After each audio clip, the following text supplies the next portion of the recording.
만성적이고 다발적이기 때문에 국소 부위의 치료는 효과가 크지 않습니다.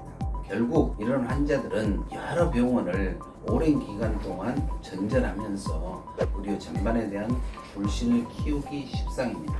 안녕하십니까, 이재철입니다. 반갑습니다. 오늘은 만성 통증에 대해서 이야기해보고자 합니다. 만성적인 통증, 그것도 이유를 잘 알지 못하는 통증이 장기간 지속이 된다면 여러분 어떨까요? 게다가 병원을 갈 때마다 여기저기 치료를 해봐도 효과가 신통하지 않고 통증 부위가 계속 돌아다닌다면 아마도 누구라도 삶의 질이 떨어질 것이고 불안하고 우울해질 것입니다. 따라서 이런 질환은 가능한 빨리 적절한 검사와 치료를 요하는 것이 중요합니다. 오늘은 이런 대표적인 만성 통증 질환인 섬유근육통에 대해서 알아보도록 하겠습니다. 섬유근육통은 특별한 다른 원인이 없이 3개월 이상 몸 전체에 걸쳐 나타나는 만성적인 통증, 뻣뻣하고 여러 개의 압통증, 여기저기 눌렀을 때 통증이 발생하는 부위, 이런 것들이고, 피로감, 수면장애, 인지기능장애, 우울증과 같은 다양한 증상을 특징으로 하는 질환입니다.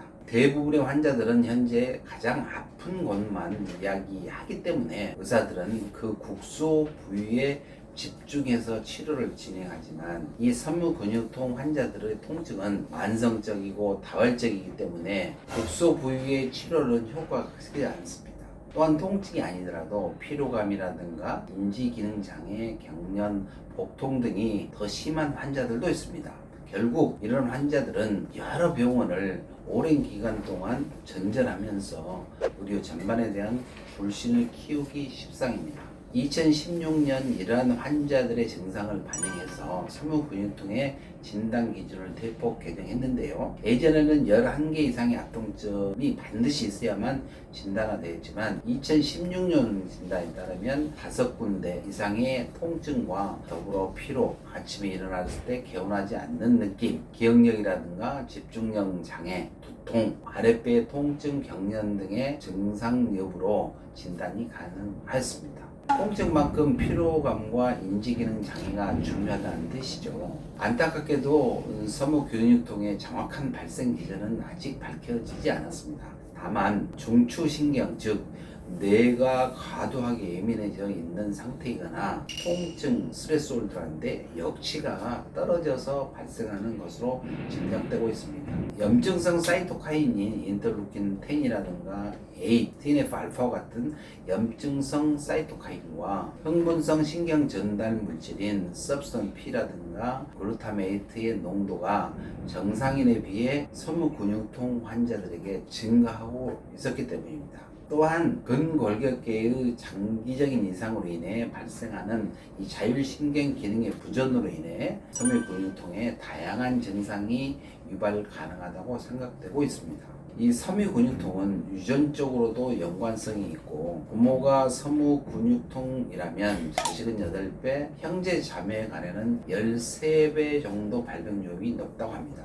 후천적으로도 외상, 감염, 호르몬 이상, 스트레스 등에 의해 유발이 될 수도 있다 합니다. 치료로는 약물 치료로 아시다시피 항간질제라든가 사망계 항우울제, 선택적 세로토닌 재흡수 억제제, 세로토닌 노아에프레핀 재흡수 억제제 등 사용하게 되지만 그 효과가 뚜렷하지 않는 편이고, 비약물성 요법으로 운동이라든가 인지 행동 요법들이 공고되기도 합니다. 이처럼 섬유근육통은 다양한 증상이 혼재되어 발생하고 구조적 화학적 이상이 발견되지 않기 때문에 진단이 미루어지고 치료 방법이 명하지 않아 그동안 환자들의 고통은 가중되는 사례들이 굉장히 많았습니다. 따라서 초기의 곡소적인 증상에만 집중하지 않고 몸의 유기적인 관계와 전체적인 불균형 검사를 볼 수 있는 기능학적 검사와 치료를 가능한 빨리 시작하는 것이 큰 도움이 될 수 있습니다.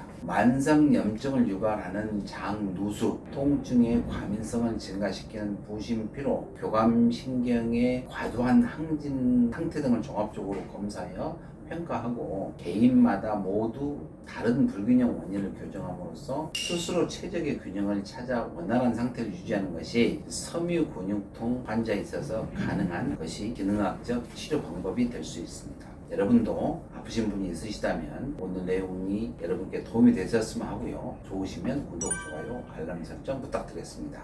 감사합니다.